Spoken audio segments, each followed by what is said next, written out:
7 minutes. That is the number that broke a senior Taliban commander the first time he heard it. Not the fact that 3 of his best men were dead. Death, he understood. Death was the business he had chosen at 17 years old in the mountains of Kandahar. What broke him was the 7 minutes. Because the compound where those men had died was guarded. It had fighters on the exterior walls. It had a radio. It had a perimeter designed specifically to give enough warning time for the men inside to either escape or mount a defense. And still, in 7 minutes, it was over. No sound had carried to the nearest village. No shot had been heard that woke anyone. No vehicle had been seen approaching on the only road. One of the exterior guards was found precisely at his post, slumped as though he had simply sat down for a moment's rest.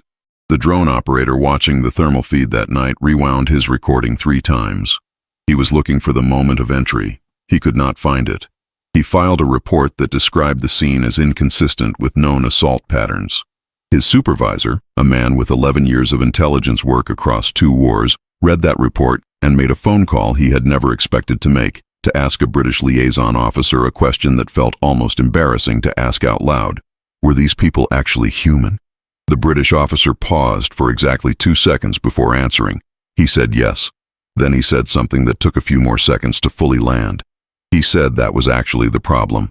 This is Afghanistan, 2007, and what you need to understand before anything else is what this country had become by that point for every conventional military force that had come here with maps and doctrine and the sincere belief that overwhelming firepower plus superior technology plus the full financial weight of the most powerful alliance in history would eventually produce something that resembled a solution. By 2007, the math was catastrophically clear.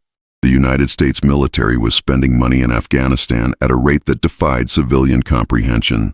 Satellites watched every major road. Drones orbited key provinces around the clock, so many that their operators worked in shifts out of trailers in Nevada and felt the peculiar psychological vertigo of being at war from a time zone 7,000 miles removed. Signals intelligence was intercepting Taliban communications across the entire southern theater.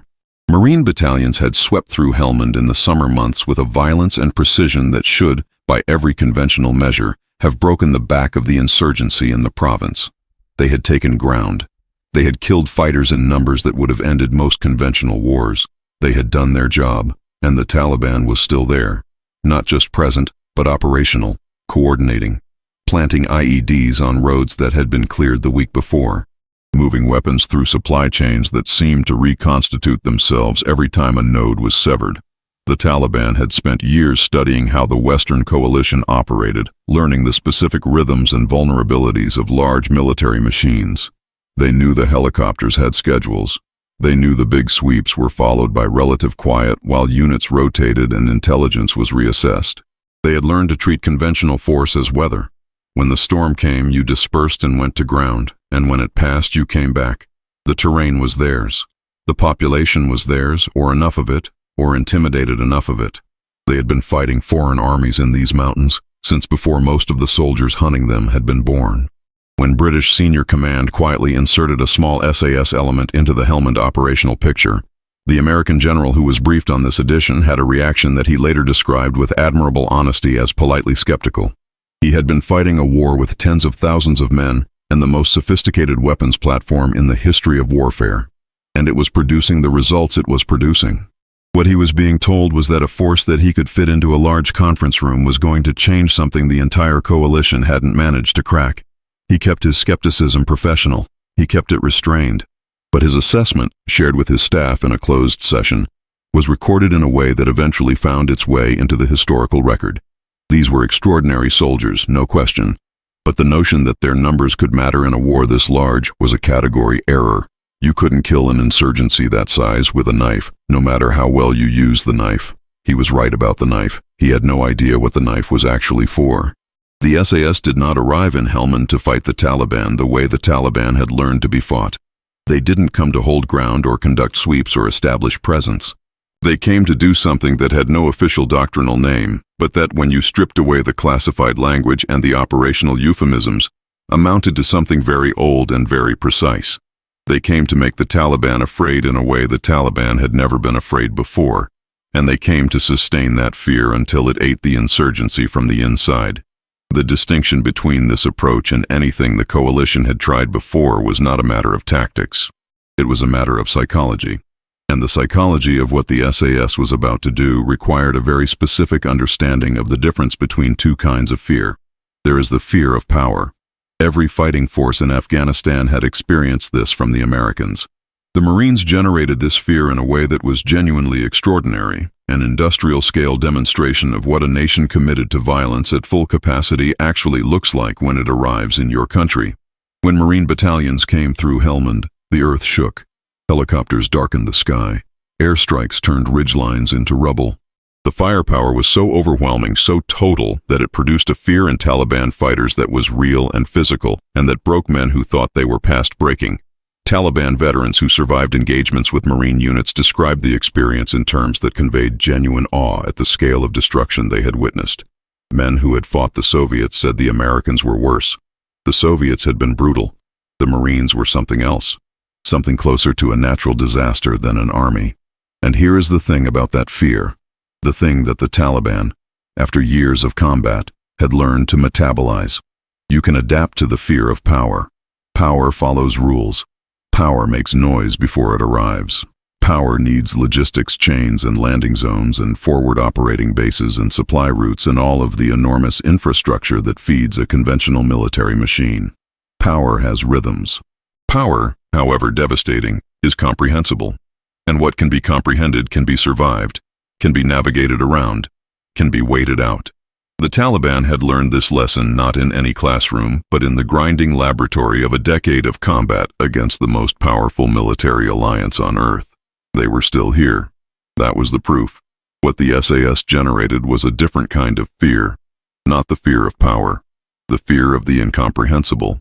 A Taliban commander captured during a 2009 operation in the Helmand River Valley, a man who had fought coalition forces for 6 years, and who had personally survived 2 airstrikes and a direct firefight with U.S. Army Rangers, was interrogated by a British intelligence officer over the course of 3 sessions. He talked about many things. He talked about the Americans extensively and with a kind of grudging respect that was clearly genuine. But when the interrogation turned to the British Special Forces, something changed in the register of his voice. The British intelligence officer noted this in his report with the careful language of someone trained to document what they observe without editorializing.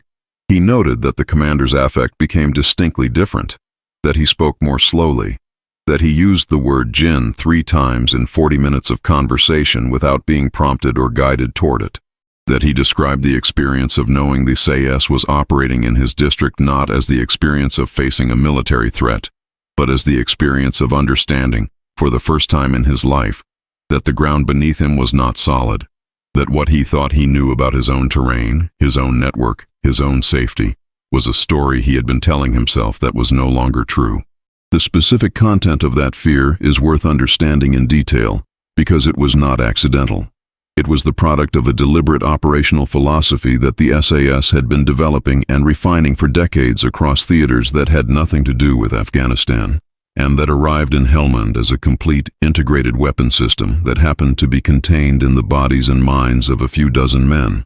The SAS does not operate the way conventional forces operate, and the difference is not primarily about training intensity or physical capability, though those things are real and extreme. The difference is about the relationship between information and action, between patience and violence, between what an enemy sees and what he doesn't. Conventional military operations are, by necessity, visible. You cannot move battalions without that movement being observed. You cannot run supply convoys without the convoys being on roads.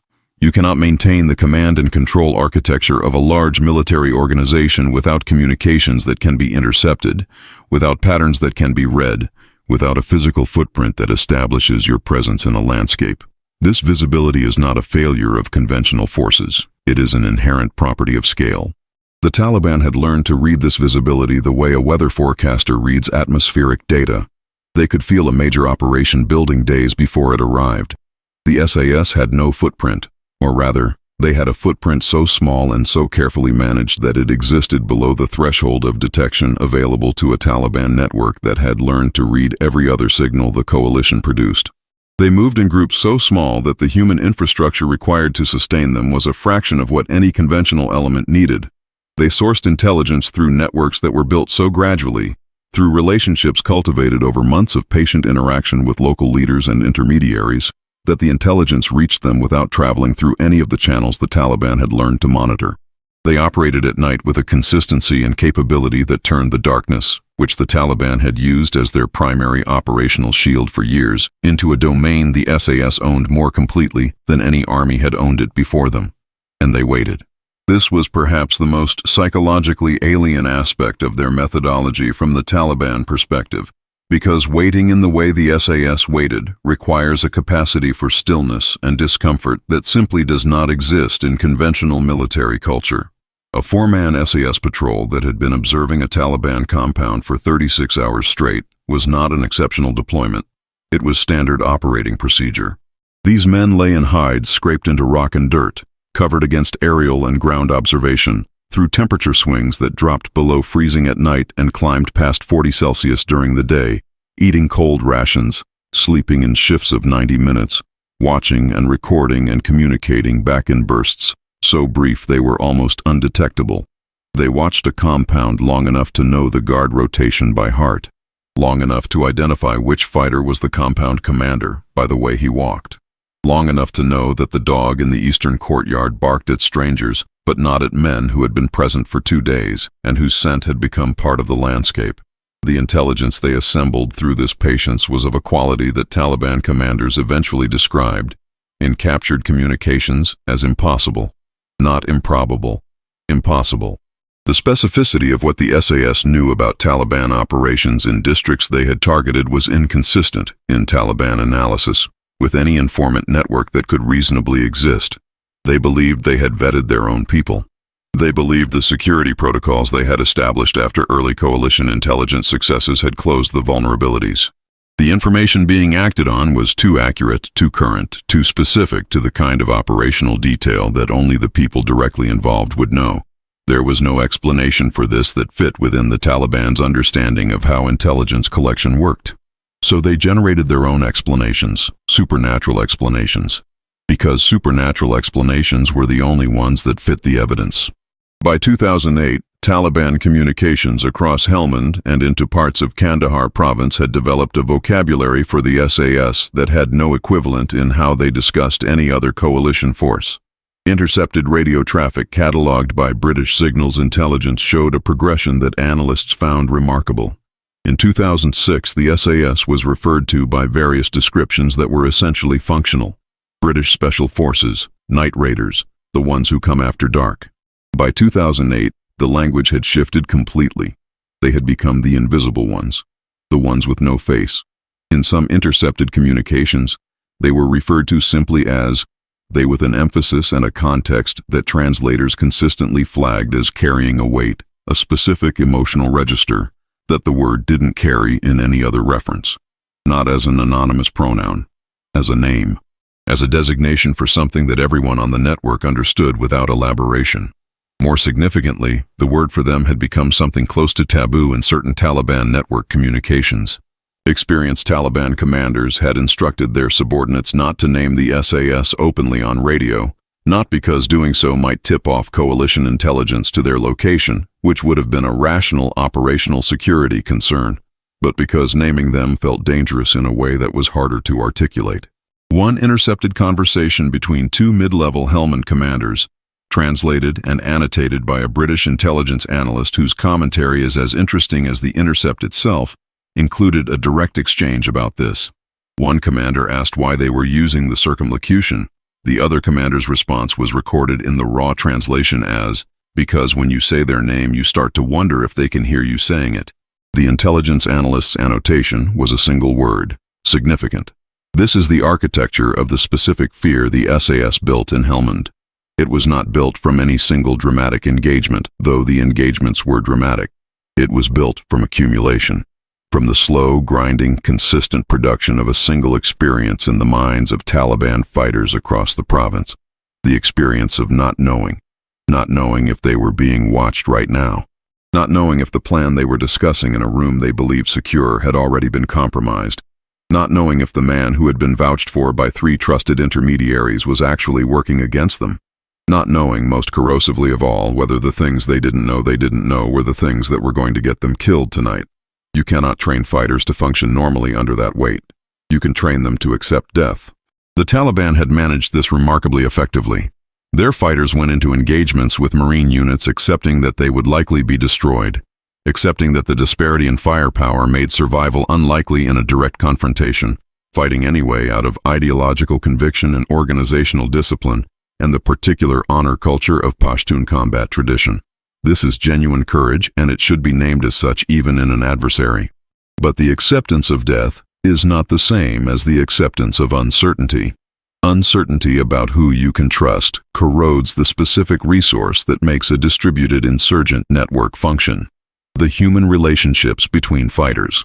Uncertainty about whether you are being watched at this moment corrodes the ability to plan, to coordinate, to take any action that requires commitment to a course of events. Uncertainty about whether your own terrain has been compromised against you destroys the single largest advantage an insurgency holds over a conventional occupying force: home ground.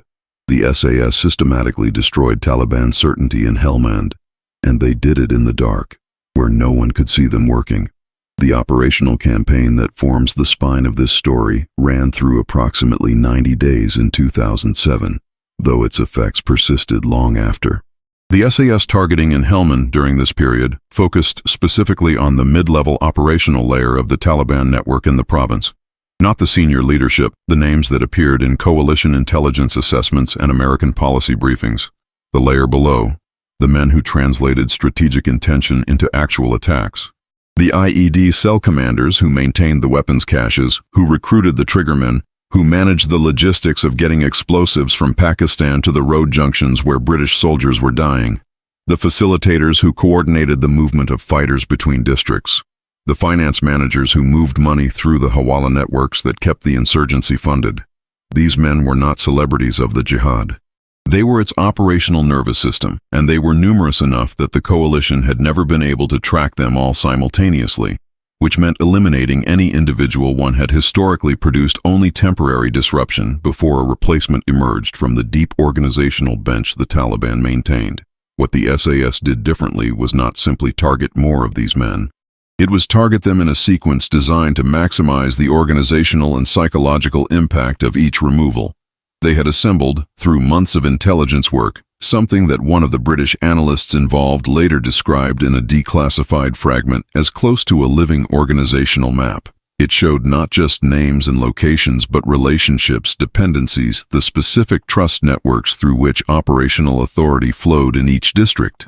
When you have this map and you begin removing nodes from it, you can do something a random targeting campaign cannot. You can remove nodes in an order that maximizes the organizational chaos of each removal, that forces the network to compensate in ways that expose other nodes, that drives the replacement and reintegration cycle faster than the organization can sustain it without error. The first major operation of this campaign removed 3 commanders in a single night. The compound assault that opened this account. 7 minutes. No witnesses who survived with any useful information. The 3 men simply stopped existing between evening prayers and the morning call to worship, in a location that only a handful of people had known about, in a compound that had never previously been associated with their operations. The information about their presence there had been passed through exactly 2 trusted intermediaries before it reached the SAS intelligence cell. When Taliban investigation attempted to trace the source of the compromise, the trail led nowhere that made sense. Both intermediaries were men who had served in trusted roles for years without incident. The Taliban's internal security analysis produced no actionable conclusion. It produced instead the thing that was worse than a conclusion, an open question that couldn't be closed. The next operation came 6 days later. Different district, different circumstances. A weapons facilitator who had been running the same supply route through the same set of villages for 18 months. Whose route had been unknown to coalition forces until the SAS Human Intelligence Network identified it, whose movement pattern the SAS had tracked for 3 weeks before acting on. He disappeared from a vehicle checkpoint that his own fighters were manning, pulled out of a vehicle in the middle of a convoy escort, gone before the fighters in the vehicles ahead and behind realized anything had happened. The SAS element that executed this was 4 men. The convoy had 12 armed fighters. Nobody fired a shot. The SAS were back in their vehicles and moving before the Taliban fighters understood that the man in the vehicle between them was not present anymore. This operation was selected specifically for its psychological characteristics. Not because it was the highest value target available, because losing a man from the middle of your own armed convoy, silently, without anyone seeing anything, sends a message that an airstrike cannot send. The message is, you are not safe among your own people. You are not safe in your own vehicles. You are not safe when you believe you are most protected. You are not safe anywhere. The Taliban commander responsible for the district where this happened sent an emergency communication to his network within 4 hours. The communication was intercepted. He was not requesting reinforcements or issuing operational guidance. He was asking a question. He was asking how they had done it, not who had done it. How? Because if he understood the how, he could build a defense against it. Without the how, he was defending against a threat with no defined parameters, which means he was defending against everything simultaneously, which means he was effectively defending against nothing while expending all his organizational energy in the attempt. He never got an answer. Which was the answer? By the 4th week of the campaign, something that the SAS had anticipated and planned for, but that still had to be observed to be fully understood, began to emerge in Taliban communications across the province. Experienced commanders who had never previously shown any inclination toward operational timidity were requesting permission to move their operational bases, not to better tactical positions, away from Helmand entirely, into Pakistan, into Kandahar province, into areas where the SAS were not operating with the same intensity. These were men who had remained in position through Marine battalion sweeps, through airstrikes, through the full weight of conventional coalition operations. They were not requesting relocation because they feared firepower they understood. They were requesting relocation because they could not function under the specific psychological weight of an adversary they could not understand, could not predict, and could not see coming. Senior Taliban leadership denied most of these requests. The denial created its own problems. Experienced mid-level commanders who believed they needed to move and were told to stay began operating with a degree of caution that effectively removed them from operational usefulness.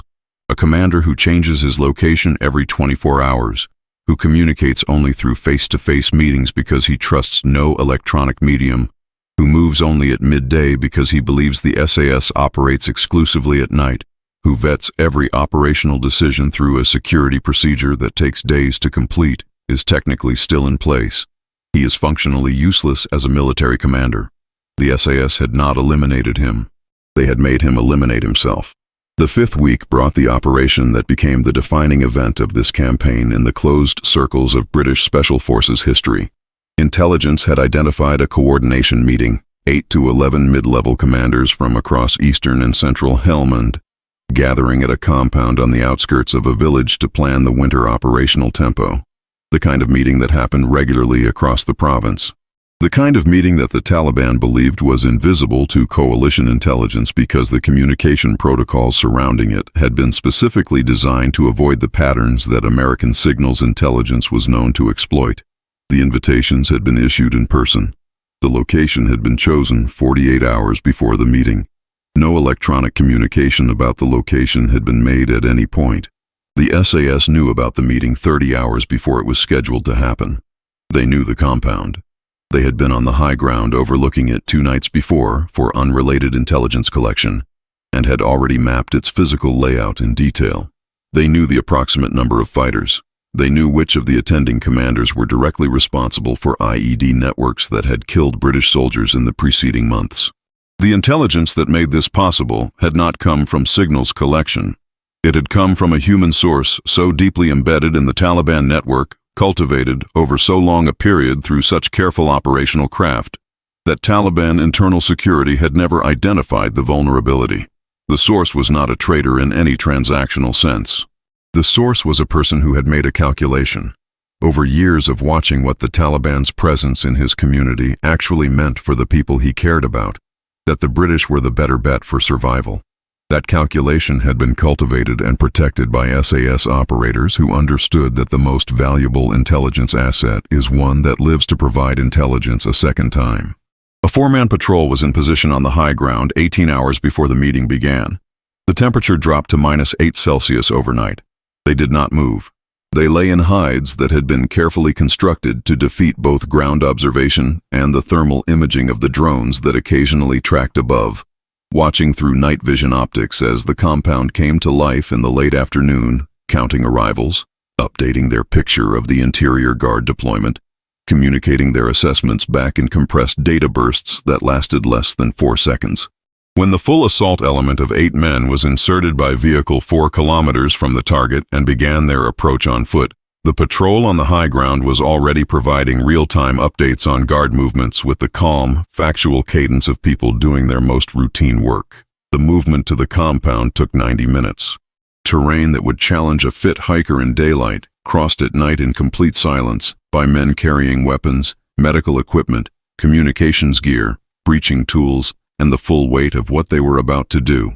They moved in single file with spacing that was precisely maintained, each footfall placed with the deliberate care of people who had internalized the concept of silence at a level below conscious thought. No metallic contact. No displaced gravel that wasn't immediately controlled. The spacing between men was consistent enough that from a distance in the dark they read on the thermal optics as a single heat signature moving across the hillside. They reached the compound wall and held for 4 minutes and 20 seconds, which was the precise interval needed for the outer guard rotation to reach the point in its cycle that created the maximum observation gap on the eastern wall. What happened in the compound over the following 11 minutes has never been formally declassified.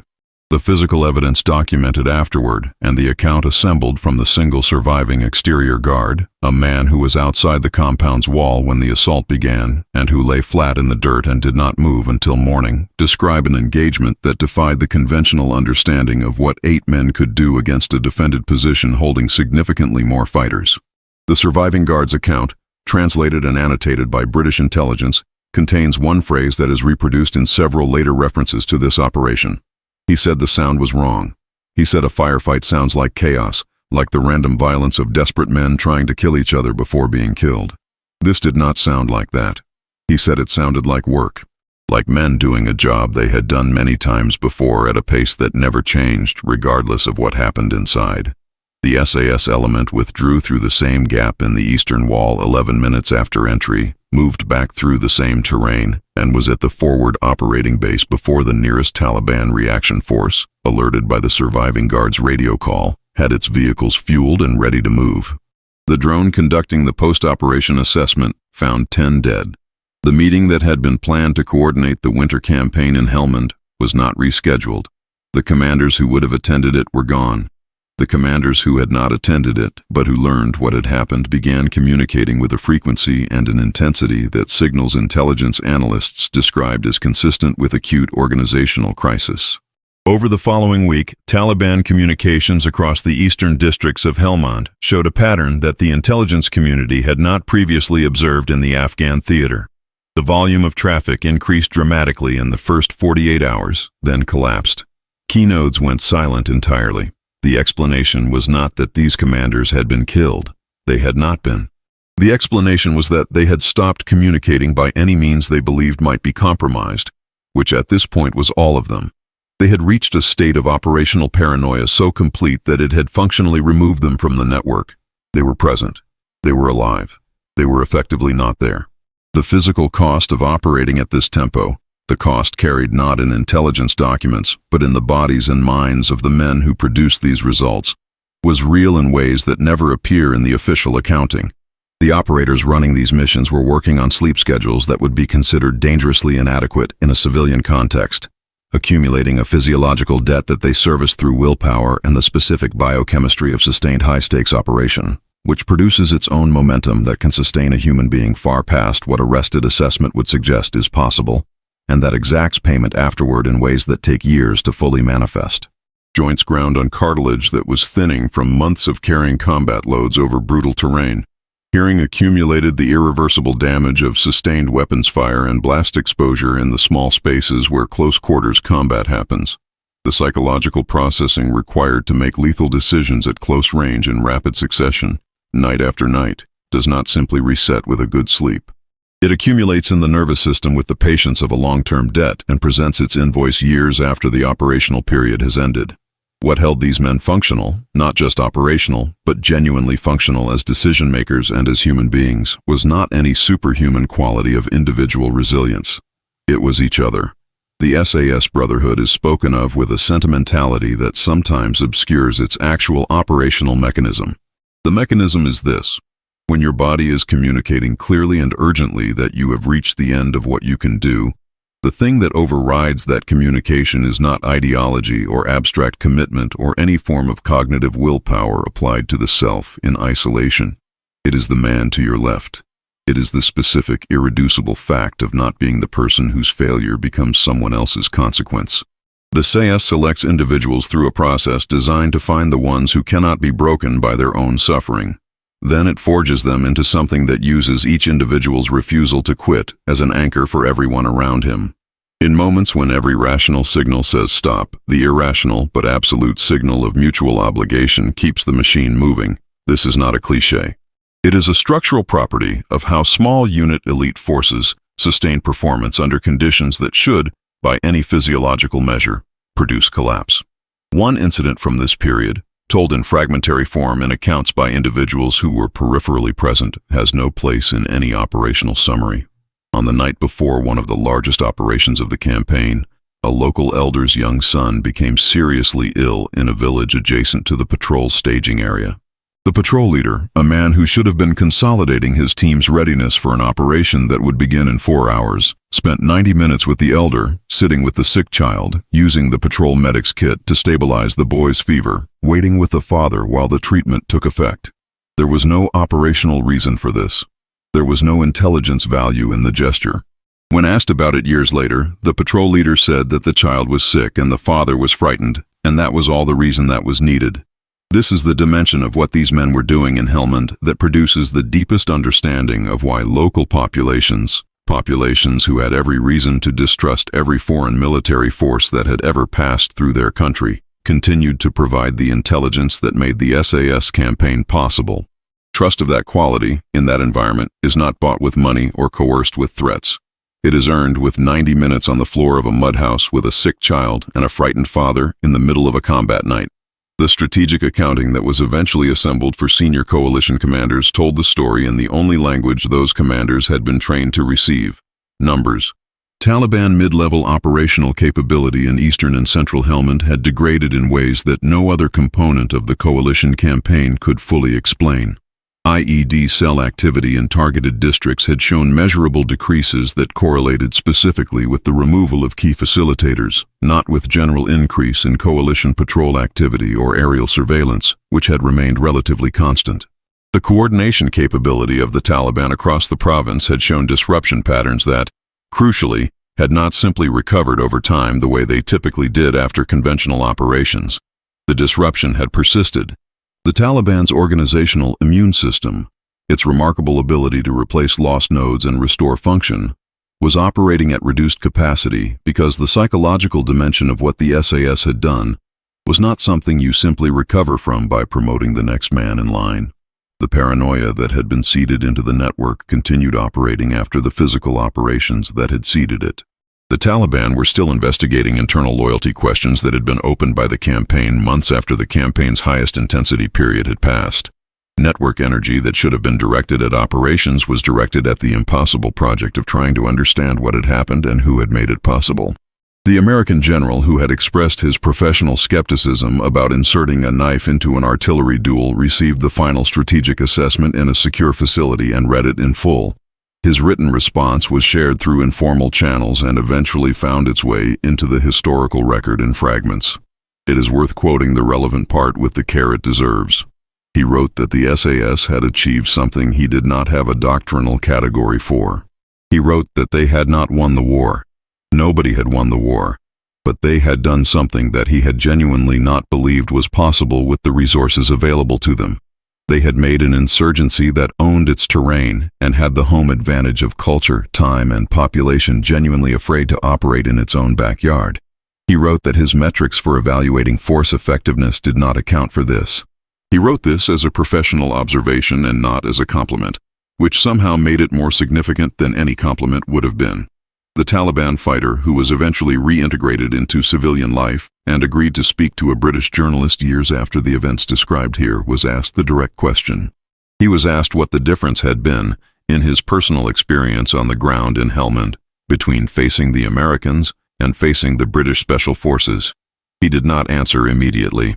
The journalist noted that the pause felt genuinely contemplative, the pause of a man reaching for an honest answer rather than a rehearsed one.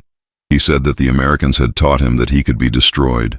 He had known this intellectually before, but the Marines had made him feel it in a way that was physical and total, a feeling that the weight of their power was simply beyond any rational response. He said that you could live with this knowledge. Many men had. You accepted that you could be destroyed, and you fought anyway because the cause was worth the cost. This was a calculation many men could make and sustain across years of combat. He said the British Special Forces had taught him something different. He said they had taught him that the certainty he had built his entire fighting life on, the certainty of knowing his terrain, knowing his people, knowing who was watching and who was sleeping and which road was safe and which field would shelter him, was not certainty at all. It was a story he had been telling himself. He said that once you understand that your certainty is a story, you cannot simply decide to believe the story again. The knowledge stays. And a fighter without certainty, he said, is not a fighter. He is a man waiting for something he cannot see and cannot predict and cannot defend against. He said the waiting was worse than any firefight he had ever been in. In a firefight you act. In the waiting you just exist inside the knowledge that you don't know what's coming, and from where, and from how close it already is. The Marines showed the Taliban what destruction looked like. They showed it with a power and a completeness that commanded something close to respect even from men it was killing. The SAS showed the Taliban something the Marines' power could not show them. They showed them what it looked like to not know. To not know if the man across the fire had been turned. To not know if the compound that had been safe last month was still safe tonight. To not know if the plan they were finalizing was already known to the people who were going to come for them. To not know if they were being watched at this exact moment, in this exact place, by men who were already close enough to reach out and end it. You can fight what you can see. You can fight what you can hear coming. You can fight destruction because destruction has a shape and a direction and a moment of arrival that your training has prepared you for. You cannot fight the absence of those things. You cannot fight the silence before something that might not come tonight but might come tomorrow or might already be here. You cannot fight the particular darkness that the SAS built in Helmand, the darkness that lived not outside the compound walls but inside the minds of the men who thought those walls protected them. This is what the Taliban feared. Not the operators themselves, not their weapons or their night vision or their physical capability, though all of those things were real. They feared what the operators represented, the complete and permanent removal of the certainty that had made fighting possible, the certainty that you knew where you stood, that your ground was your ground, that your darkness was your darkness. The SAS came to Helmand and took that darkness and made it theirs, and once they owned it, nothing the Taliban did could take it back. Because you cannot negotiate with a shadow that has no face, cannot bargain with something you cannot see, cannot call a truce with a presence that you will never be able to confirm or deny is watching you right now, from somewhere in the dark outside the ring of firelight where you are sitting and talking and trying to pretend that you are not afraid. The shadow that has no face is not a metaphor. It is not a legend the Taliban invented to explain their losses. It is a precise operational achievement built by a small number of men through patience and intelligence and a willingness to inhabit discomfort far past the point where the human body suggests stopping. It was built over months of cold nights on hard ground watching compounds that most people would never know existed, cultivated through relationships that took years to develop, executed through actions that took minutes and produced consequences that lasted years. The Marines brought the thunder that everyone could hear. The SAS brought the silence that nobody could explain. And in the mountains of Helmand, among men who had spent their entire lives learning to navigate the known dangers of war, it was the silence that broke something the thunder never could.